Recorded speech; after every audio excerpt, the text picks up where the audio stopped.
यदि तू हमसे प्यार करा है जान, मन हमारे सोच सोच के पागल बा, अपना रही चैन कहूँ भी स्थन।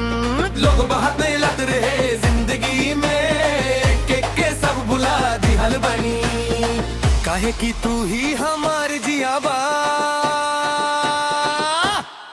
सबके दिल से हटा दिहल बनी। तू ही हमर प्यार बा, तू ही हमर जान, तू ही हमर जान, तोरे खातिर दिल के संभल के रखा बा।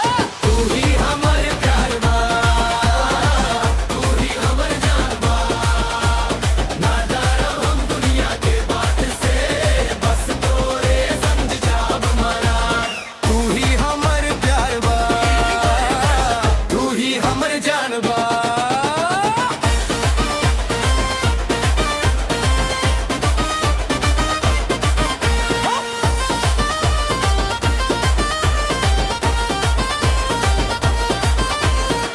बाप बगर नाराज भी होई ता, तब तो हर नाम लेके जी। अब दुनिया सब छोड़ी के भाग जाए, बस तो हर संग सपना सजाई। अब चल के रह जाला सब मन के जलन, तू आके हमर धड़कन में बस जा।